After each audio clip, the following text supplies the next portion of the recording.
Arjuna Vacha Acha. Arjuna Vacha. J- Jayasi Chet Karmanaste Jayasi Jayasi. जायसि चेत् कर्मणस्ते Mata Buddhir Janardana मता बुद्धिर्जनार्दन Tat Kim Karmani Ghorimam तत्किं Tatkim कर्मणि Karima. मां Niyojayasi Keshava. Niyoja. नियोजयसि Keshav. Okay. Any volunteers who would like to read?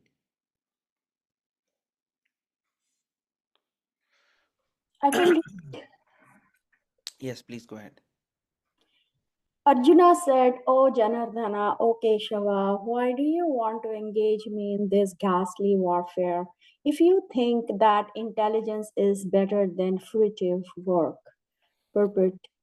The Supreme Personality of Godhead, Sri Krishna, has very elaborately described the constitution of the soul in the previous chapter with a view to delivering his intimate friend Arjuna from the ocean of material growth. And the path of realization has been recommended Buddhi Yoga or Krishna consciousness. Sometimes Krishna consciousness is misunderstood to be inertia, and one with such a misunderstanding often withdraws to a secluded place to become fully Krishna conscious by chanting the holy name of Lord Krishna. But without being trained in the philosophy of Krishna consciousness, it is not advisable to chant the holy name of Krishna in a secluded place where one may acquire only cheap adoration from the innocent public.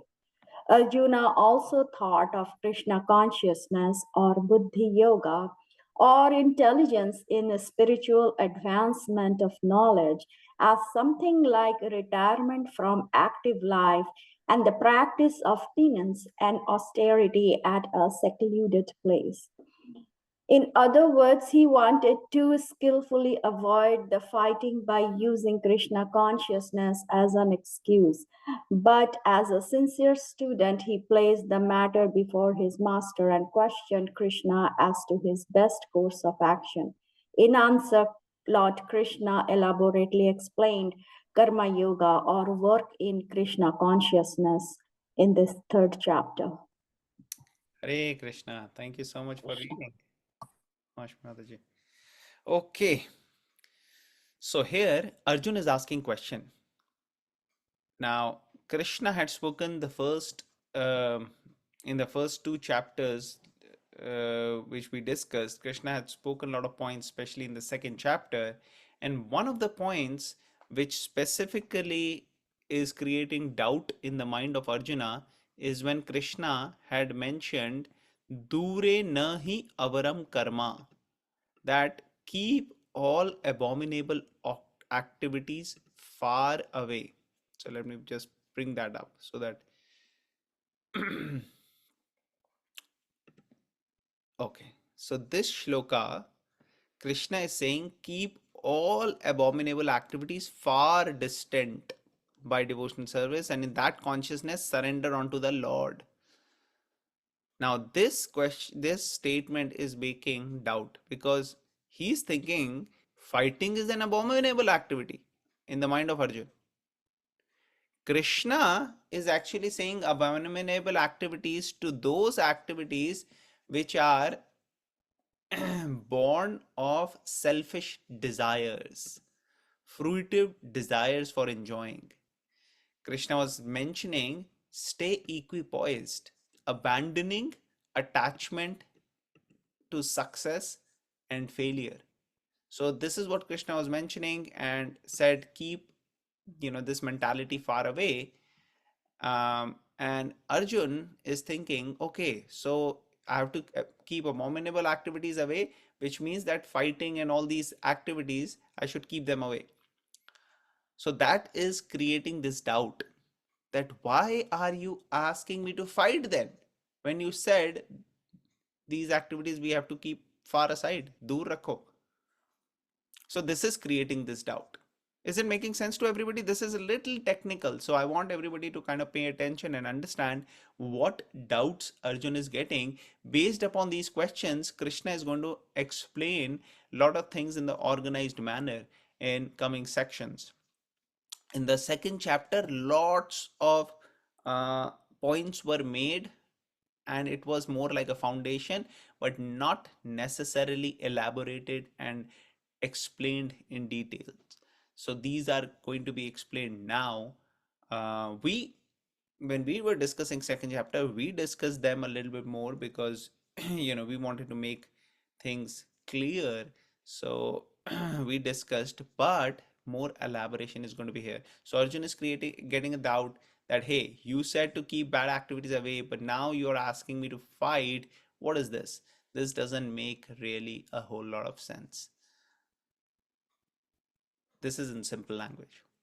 Is this particular doubt clear to everybody? Yes, Yes. no, maybe? Yeah. Okay. Now, Prabhupada in the purport is not just focusing on Arjun, but saying that this is how people generally get confused. They think that staying in a spiritual path like Krishna consciousness means that you don't have to do anything. You just withdraw, be in a secluded place. People will come and say, "Oh, great, Swamiji, Sannyasi ji, Maharaj ji," and then they will give you, a lot of attention, maybe give you money, give you charity. You say, speak some nice one or two words, and then they'll be like, "Ah, wow, what a deep thing." So like that, we can get adoration and we can just do whatever we want.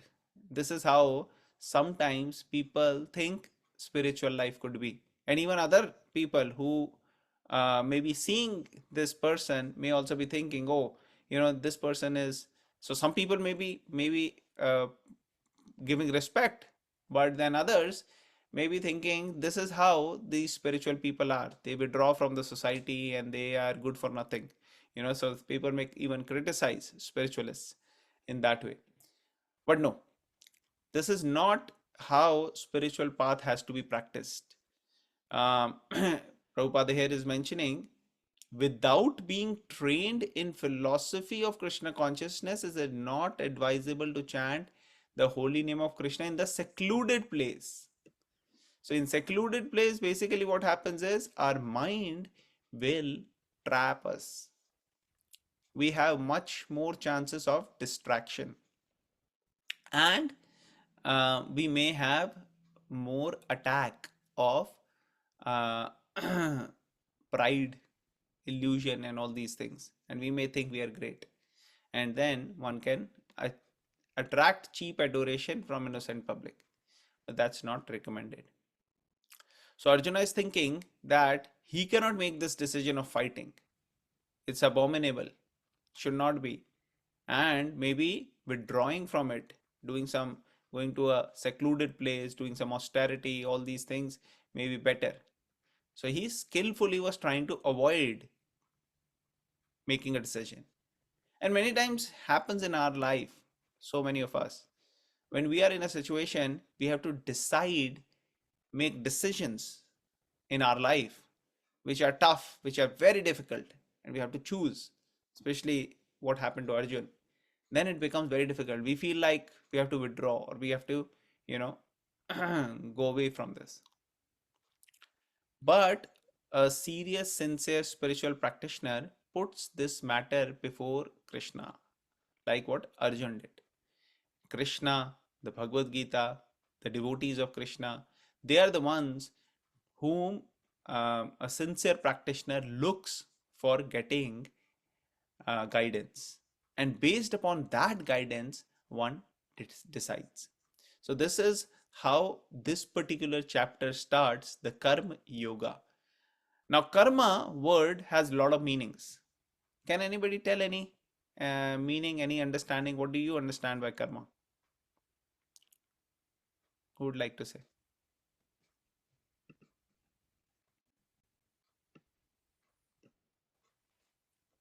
It's the reaction that you get after you do something. Okay, that's a very good point. So karma, sometimes we say, right, this is your karma. Like you had some kind of a good or bad situation in which you landed up. So people say this is your karma, which means this is the reaction of this process of karma, where you are enjoying the fruits, whether it is good or bad. So that is one meaning of karma, the reactions. What is the other meaning of karma? Thank you, Ansh. Intention of an action. I'm sorry. Intention of an action. Okay, so karma word in itself means activity or action. Any kind of activity is karma. So whether it is an intention or actual action, all these are included within karma. So that is another meaning of karma. Karma means any activity. Mhm. Very nice. What other meanings are there for karma?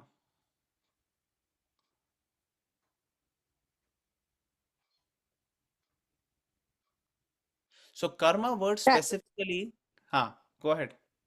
Karma जैसे हम लोग कहते हैं पिछले जन्म के कर्म है, कोई हाँ पिछले वो है, हाँ हाँ हाँ ये हाँ. भी इसमें भी है So ना. this is the reaction, na? We see the reaction, whatever has happened, then we see this is previous years, previous lifetimes karma which we are facing now. So Ansh covered that one before. Is that what you are saying, right? पिछले जन्म के karma is the reaction which we are facing. Now the other karma point is when we say specifically for fruitive activities, means pious activity. We say, good karma is sometimes just referred as karma also. Do good karma.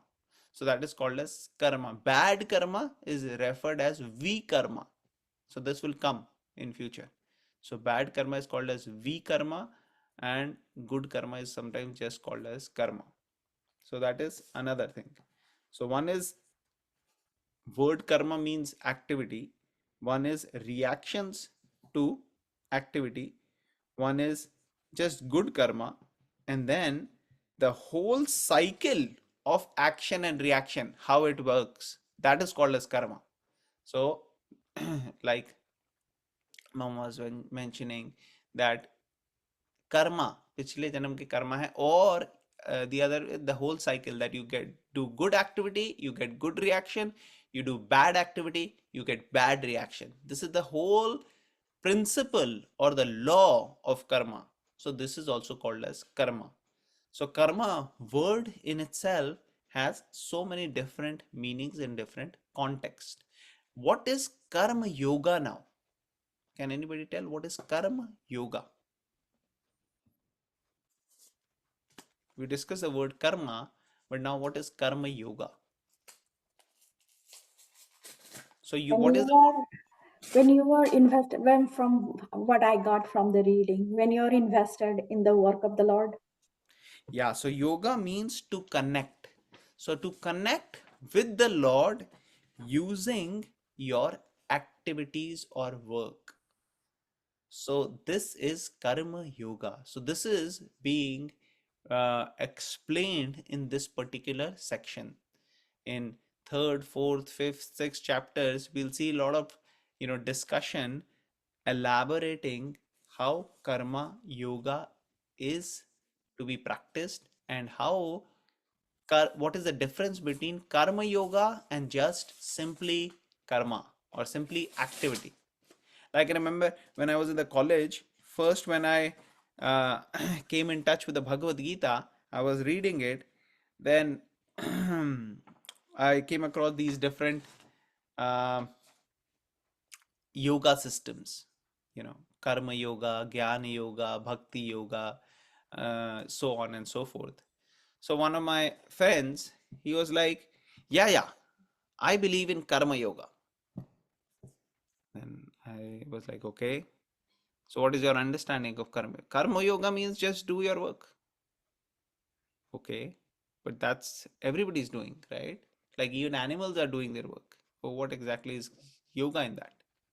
And he was not able to understand or answer. He had no idea. He said Karma Yoga was just do your work. So that is the misunderstanding that people don't know what Karma Yoga is. Karma Yoga means how to use your activities to get perfection by connecting with the Supreme Lord. So that is Karma Yoga. So we will have more discussion on that. Okay, any questions, comments, any points anybody would like to bring up? Otherwise, we'll go to the next shloka. Okay, we'll go to 3.2. व्यामिश्रेणेव वाक्येन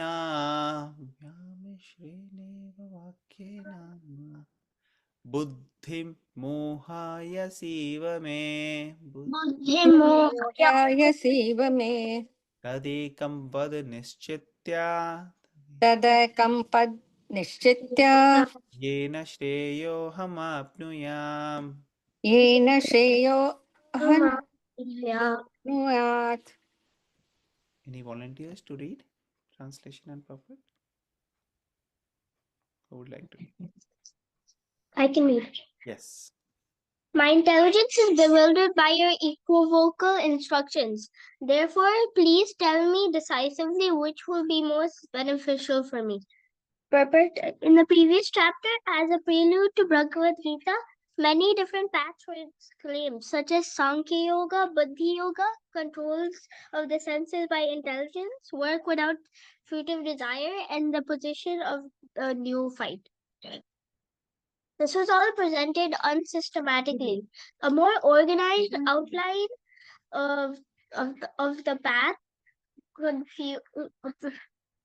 would be necessary for action and understanding. Arjuna therefore wanted to clear up these apparently confusing matters so that any common man would accept them without misinterpretation. Although Krishna had no intention for confusing Arjuna with any jugglery of words, Arjuna could not follow the process of Krishna consciousness, either by inertia or by active service.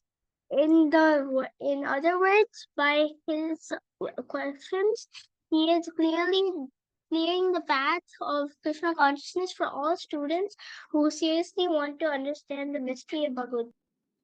Hare Krishna. Thank you. So yes, Arjuna is put in a situation where he is asking on behalf of all of us. He's asking these questions not necessarily because it's going to just help him, but it is being asked um, for all of us. Krishna arranged this. Arjuna, of course, is asking for himself, but Krishna arranged to put Arjuna in that situation so that just by his queries, when Krishna explains, it is applicable and helpful to all of us. So in the in the second chapter, it was just mentioned, but not systematically, and it will be mentioned now in a more organized manner. So in this particular shloka, Arjun is saying that I'm bewildered. I'm not sure. You're saying don't do abominable activities, but then you're asking me to fight. Please tell me decisively which is most beneficial for me. So this is important thing.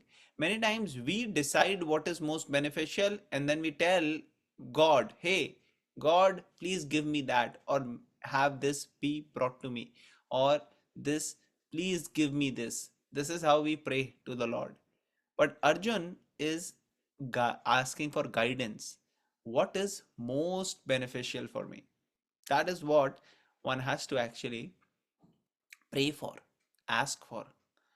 That I don't know what is most beneficial for me, but you know, my Lord, please guide me so that I can do what is the best thing. So, this is a sign of that person who is sincere and who's spiritually advancing. Does it make sense?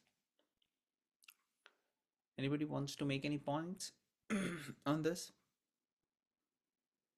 Okay, we'll go to the next shloka. So now Krishna is going to answer. Just a quick question. Yes, please. So, what would be the connection of Sankhya and Buddhi? Yeah, so Sankhya and Buddhi is basically going to be talked about in next shloka also. Sankhya means analysis. So in second chapter, we see how analysis of the body, the soul, the different elements were mentioned. And Buddhi Yoga means in using the intelligence to connect with God. Now, using the intelligence to connect with God could happen by understanding the scripture through Jnana Yoga, or it could also be by activities through uh, Karma Yoga, or it could also be through your devotion by Bhakti Yoga. So, Buddhi Yoga in different settings can have different meaning because it's basically how intelligence is being used to connect with God. Okay. So in this particular purport, Prabhupada is mentioning in previous chapter as a prelude to Bhagavad Gita, many different parts were explained such as Sankhya Yoga, Buddhi Yoga, control of senses by intelligence, work with fruitive desire, and the position of the neophyte. So basically all these are different topics which were talked about previously. So there Krishna had used the word Buddhi Yoga. So in different context, it could have slightly different meaning. Does it make sense? Yes, Prabhuji. Yes. So we'll see these things coming quite often in these subsequent shlokas. Okay. Shri Bhagavan Vacha. Shri Bhagavan Vacha. Bhagavan Vacha. Lokesmin Vividhanishta. Okay. Vividasishta.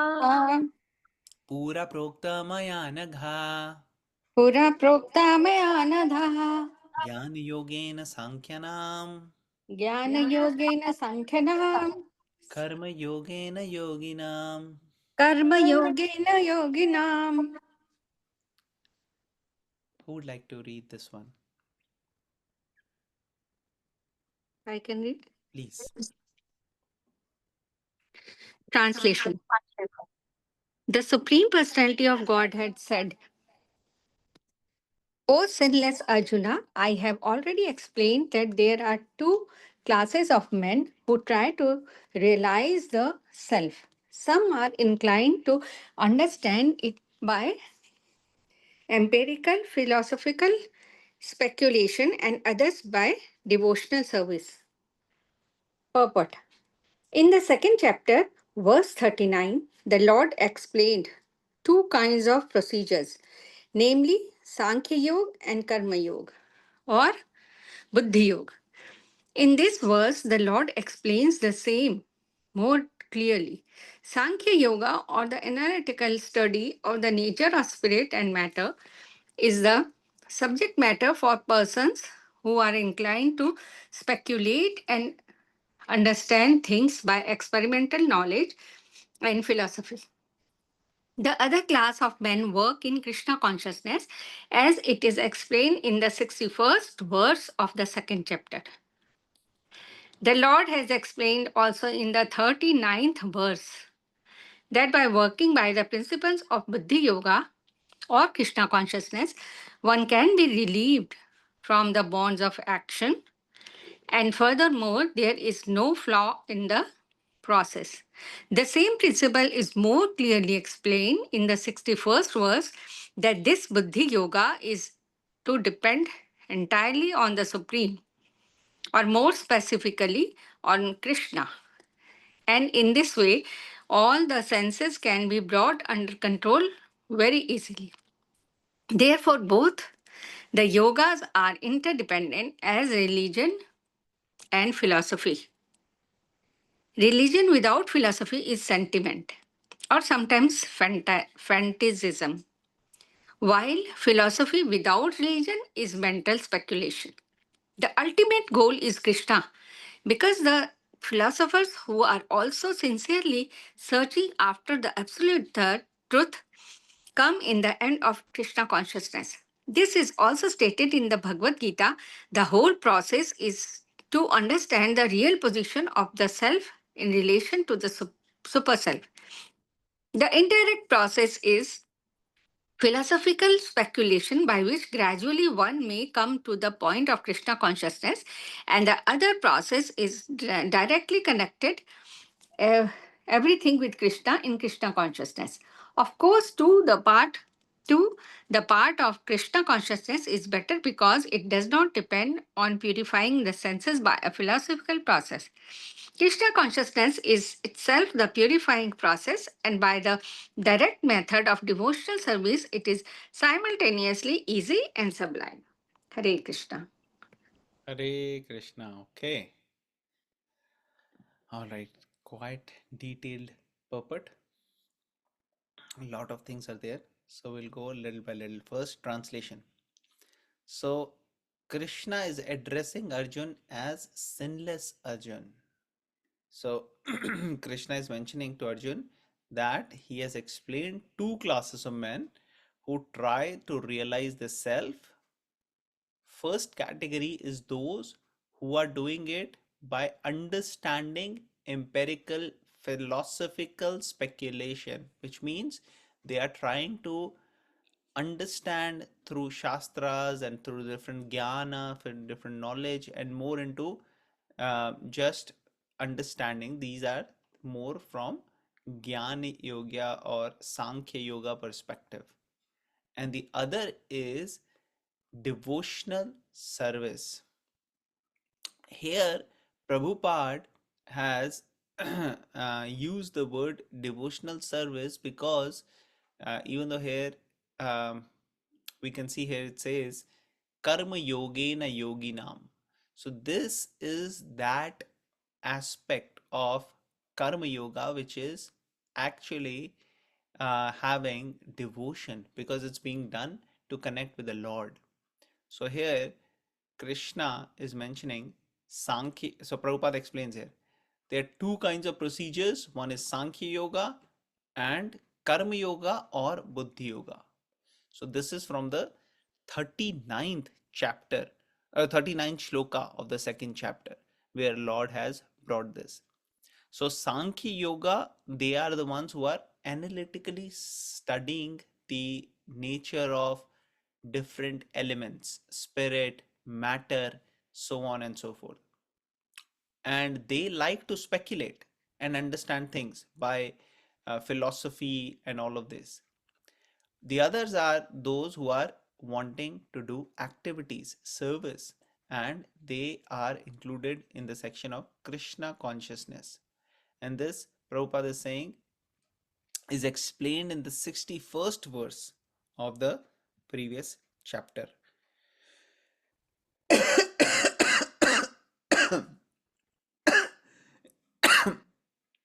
So in that shloka, Krishna has mentioned that how these people are controlling the senses, but their intelligence and mind is focused on the service of the Lord. Their consciousness is on the Lord, so that's why they are doing what is uh, Krishna consciousness. And in the 39th verse,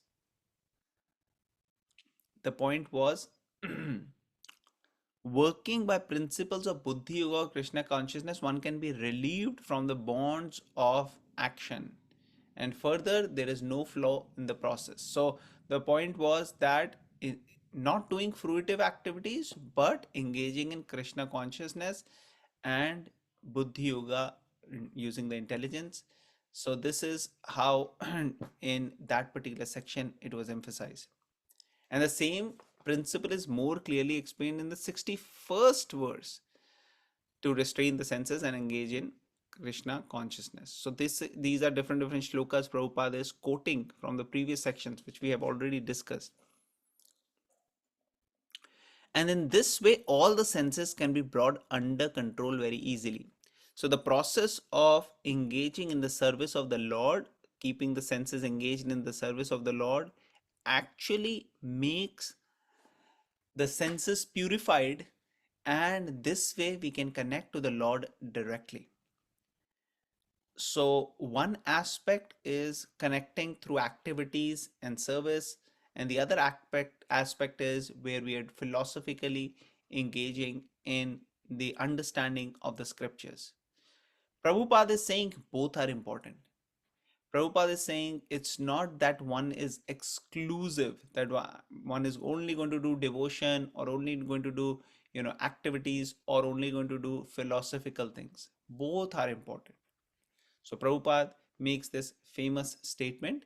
He says here, religion without philosophy is sentimentalism. So if somebody is practicing a religion but doesn't have a philosophy, logic, sound understanding, why it is being done, how it can be beneficial, what is really going to be the process to follow, all this comes in philosophical understanding. If one does not have it, then it's simply sentimental. Just some faith is there, but it could be blind faith, it could be superstition, it may not really be actual proper bona fide path. So that could be just sentimentalism. But even sometimes this sentimentalism can take a form where one is completely fixed in this and ready to attack anybody who is having any opposed idea, and that is fanaticism. So we see all these uh, terrorists, they are fanatics. They are actually fixed that this is the right thing, and if you do this, that's right, otherwise you are going to be killed. So they don't have a logic and a philosophical, in fact, they don't have philosophical understanding. But if you actually have a philosophical discussion with them, they will not be interested in that. You ask question, they'll be, no, you're questioning our belief or this particular book. They'll come up with their book, and they will understand in a very, very strict and narrow-minded manner, and they'll say this is what it is. So that is called as fanaticism. So religion without philosophical understanding is sentimentalism or fanaticism. While on the other hand, if somebody has philosophy but then does not have religion or a religious process to apply that philosophy, then that is just mental speculation. It is just dry philosophy. It does not have proper means to connect with the Lord. And that is the main goal of religion, is to connect with God. So religion words come from the I think Greek word called religios, which means to bind back. Yoga word comes from Sanskrit yuj, which means to connect, and both are actually meant for connecting the jiva, the soul, to the super soul. So ultimate goal is Krishna, because the philosophers who are also sincerely searching after absolute truth come in the end to Krishna consciousness. This is stated in the Bhagavad Gita. So Bhagavad Gita, we'll see this shloka in subsequent sections. Bahunam janmanam ante jnanavan mam prapadyate vasudev sarvam iti sa mahatma sudurlabha. That how one very rare soul, after long time, bahunam janmanam, many lifetimes, he comes to this understanding that Krishna is the all in all, and such soul is very rare.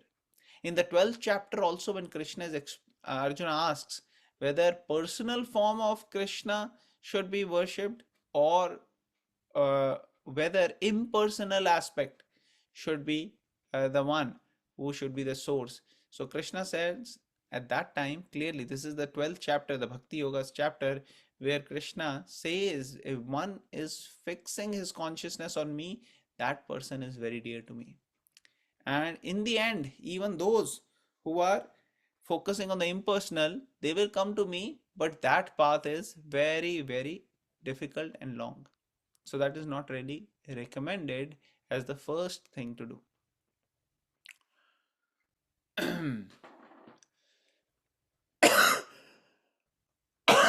Excuse me.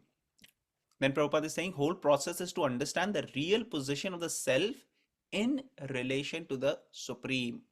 So what is our position? How is our relationship with the Supreme? That is called as Sambandha Gyan.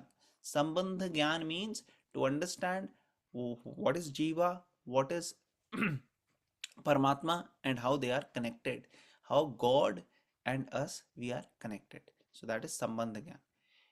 And indirect processes is jnana or philosophical speculation, but gradually one has to come to the platform of engaging our activities in the service of the Lord. So that is karma yoga, and finally when it is completely purified, it becomes bhakti yoga or Krishna consciousness. Other process is directly connecting everything to Krishna and Krishna consciousness. So this is direct process of bhakti yoga. Of these two, the path of Krishna consciousness is better because it does not depend on purifying the senses by philosophical process. Krishna consciousness is itself the purifying process, and by the direct method of devotional service, it is simultaneously easy and sublime. So Prabhupada, when he came to America, he actually had so many different hippies and young boys and girls who were not properly uh, cultured and behavior wise, in the highest spiritual realm. They were not hygienically very uh, careful.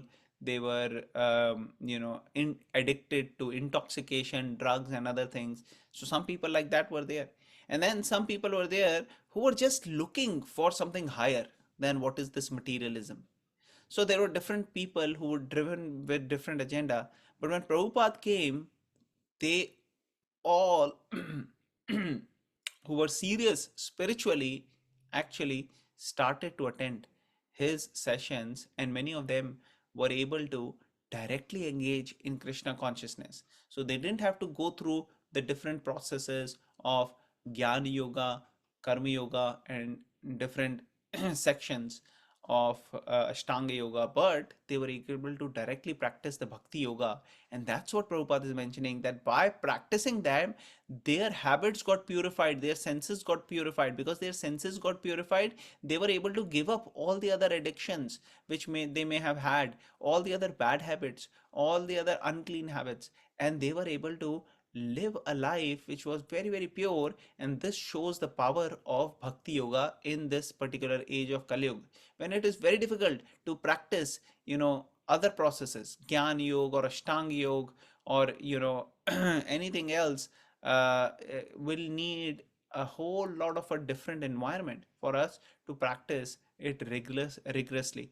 But Bhakti Yoga is so practical that in any time, any situation, it is actually our consciousness which we have to invest in the Lord, and our actions and activities we have to do as a service to the Lord. And that way we can perfect. Now, it may not have happened 100% immediately. It did not happen even with Prabhupada's students immediately. It takes time, it's a gradual process, but it has to be emphasized and attempted to be done on a daily basis. Every day we have to make decisions. Every moment we will get choices of whether we want to go towards Krishna or we want to stay away from Krishna. And depending upon our choices, Krishna will give us further choices. Or rather, if we are not in devotion, we will get the choices based on the karma. Whatever activities we are doing, it'll give us another situation in which more options will be there, and from whatever we choose to act, then more situation like that will come. So it is a very complicated process of action reaction. Krishna will be discussing this in subsequent sections. Okay, so I think I'll pause here. Anybody would like to ask any questions, comments, or anything? Because I think this is quite a lot uh, of aspect here which were covered. So I will um, not take any more shlokas, but if anybody has any questions, comments on any points, we can take that. Otherwise, we will end for today. I just have a question as I Yes, was please. listening. So we talked about so many things, um, great, good karma, bad karma, and then bhakti yoga. Um, so thinking about these three aspects, I was thinking there are people who do lot of bad karma. It could be relative in definition, but They know, and we all know that they are not leaned into bhakti yoga or, um, as you explained, in connection with the Lord. But they do bad karma, and yet they are also praying in the name of Lord. They do bad karmas. So, how in the lifetime that is rewarded? Yeah, that's an excellent question. So some people may do good activities, and some people may not do good activities. But those who are doing bad activities, but at the same time praying to God, what about them? So first of all, we have to understand that it is not like how we see in the modern government. Let's say if you have good connections with the government and you are good connections with the jail authorities and you bribe them and everything, and then you do what sort of a nonsense, then you get away from it with it. It doesn't work like that in the uh, world of action and reaction karma. It doesn't work like that, and it doesn't work like that even in spiritual life. So of course, if somebody surrenders to Krishna wholeheartedly, seriously, sincerely, giving up all the bad activities which they may have had, then they have a chance that yes, Krishna will forgive all of that and accept. So that is different.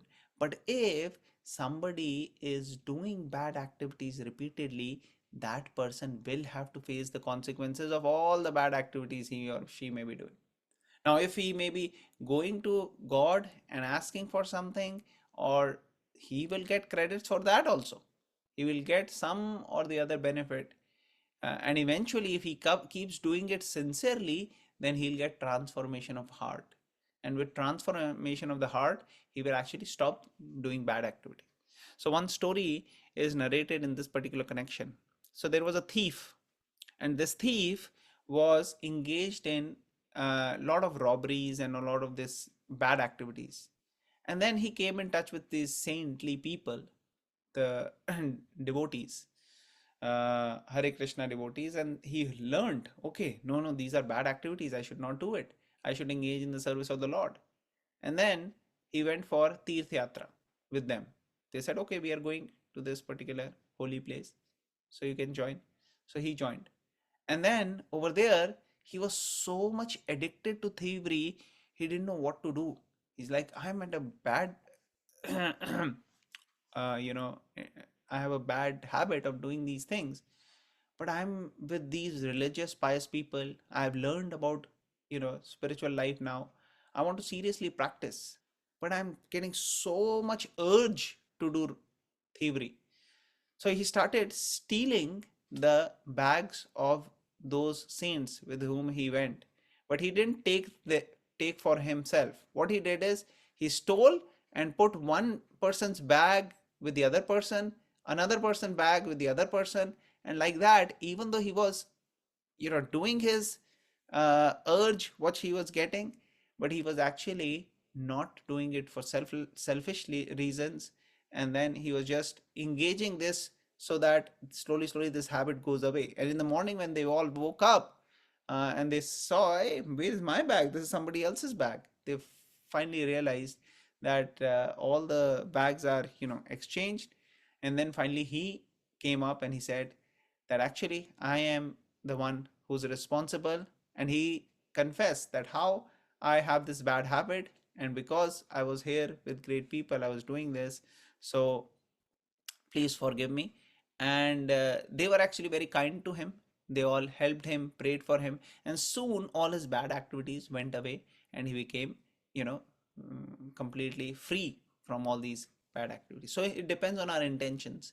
If we are not serious about it, if somebody is not serious and he's going with devotees and he starts stealing and taking it away, then he'll get huge, heavy karmic reaction, and he'll have very, very bad outcome in future if he does that. So therefore, no, it doesn't nullify. It's not that you do bad activities and then go to the God and give some, charity or money, or, do some puja, and then you think everything is okay. No, this is not encouraged. In fact, this kind of a mentality is very, very inappropriate. Does it answer your question? Yes, thank you, Prabhuji. That's a good message. Thank you. Thank you for the nice question. Okay, I think Valmiki is also an example, na? yes, Valmiki is also an example. How he was engaged in a lot of nonsense activities of killing animals and all of that. But when he came in touch with Narad Muni, he followed the process seriously, sincerely, and completely became pure, and all those bad activities went away. Thank you. Thank you for sharing that example. Your questions are very practical, actually, Maushumiji. Great. Thank you. Thank you. I um, relate it with educational path as Yeah, well as bhakti path. So they have practical application. Excellent. thank you. Thank you. We'll end it here. And thank you for the great explanations. Oh, thank you. Thank you. All glories to Srila Prabhupada. Just hearing and sharing. We'll end it here. Granth Raj Bhagavad Gita ki Jai.